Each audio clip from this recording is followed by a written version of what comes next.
ಒಂದೂವರೆ ಗೆಡ್ಡೆಯಷ್ಟು ಬೆಳ್ಳುಳ್ಳಿ ತಗೊಂಡಿದ್ದೀನಿ, ಸ್ವಲ್ಪ ಕೊತ್ತಂಬರಿ, 3 ಹಸಿರು ಮೆಣಸಿನ್ಕಾಯಿ ತಗೊಂಡಿದ್ದೀನಿ,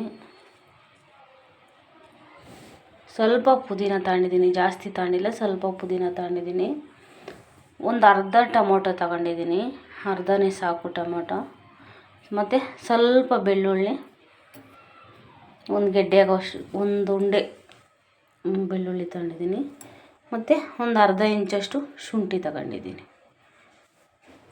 ಇಲ್ಲಿ ಸ್ವಲ್ಪ ಲವಂಗ ಮತ್ತು ಚಕ್ಕೆ ತಗೊಂಡಿದ್ದೀನಿ.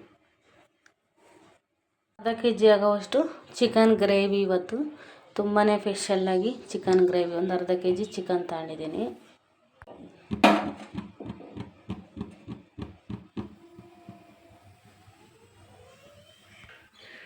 ಸ್ವಲ್ಪ ಎಣ್ಣೆ ಹಾಕ್ತಾಯಿದ್ದೀನಿ. ಇವಾಗ ಈರುಳ್ಳಿ ಹಾಕ್ತಾಯಿದ್ದೀನಿ,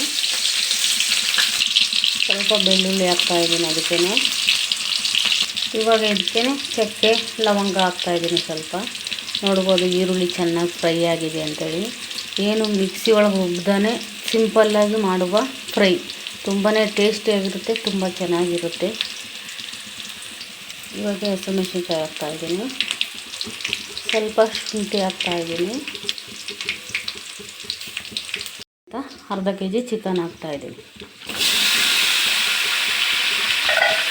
ಚಿಕನು ಚೆನ್ನಾಗಿ ಫ್ರೈ ಆಗಿದೆ.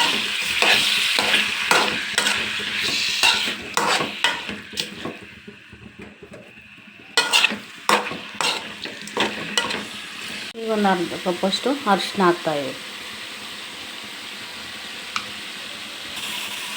ಸ್ವಲ್ಪ ಉಪ್ಪು ಹಾಕ್ತಾಯಿದ್ದೀನಿ. ಉಪ್ಪು ಇವಾಗ ಹಾಕೋದ್ರಿಂದ ತುಂಬಾ ರುಚಿಯಾಗಿ ಅದಕ್ಕೆ ಉಪ್ಪು ಖಾರ ಚೆನ್ನಾಗಿ ಹಿಡಿಯುತ್ತೆ. ಟೊಮೊಟೊನು ಹೀಗೆ ಹಾಕ್ತಾಯಿದ್ದೀನಿ, ಸಣ್ಣದಾಗಿ ಹಚ್ಕೊಂಡಿರೋಂಥ ಒಂದು ಟೊಮೊಟೊ,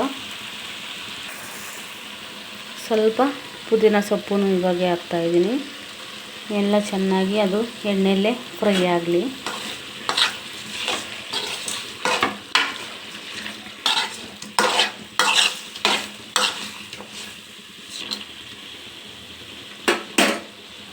ಇದಕ್ಕೆ ಪೇಪರ್ ಪೌಡ್ರ್ ಹಾಕ್ತಾಯಿದ್ದೀನಿ, ಸಿಂಪಲಾಗಿ ಸ್ವಲ್ಪ ಗರಂ ಮಸಾಲ ಹಾಕ್ತಾಯಿದ್ದೀನಿ, ಸ್ವಲ್ಪನೇ, ಜಾಸ್ತಿ ಬೇಡ, ಸ್ವಲ್ಪ. ಸಾಂಬಾರು ಪುಡಿ ಇಲ್ದ, ಏನು ಮಸಾಲೆಗಳು ಇಲ್ದೇ ಸಿಂಪಲ್ಲಾಗಿ ಒಂದು ಗ್ರೇವಿ ತುಂಬಾ ಚೆನ್ನಾಗಿ ಬಂದಿದೆ.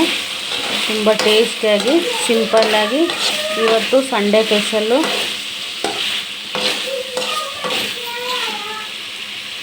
ರುಚಿಯಾಗಿ ಮಾಡ್ಕೊಳ್ಳಿ, ಖುಷಿಯಾಗಿ ತಿನ್ಕೊಳ್ಳಿ. Thank you. ಇದಕ್ಕೆ ಲಾಸ್ಟಲ್ಲಿ ಒಂದು ಸ್ವಲ್ಪ ಕೊತ್ತಂಬರಿ ಹಾಕ್ತಾಯಿದ್ದೀನಿ, ತುಂಬಾ ಟೇಸ್ಟಿಯಾಗಿರುತ್ತೆ ಕೊತ್ತಂಬರಿ.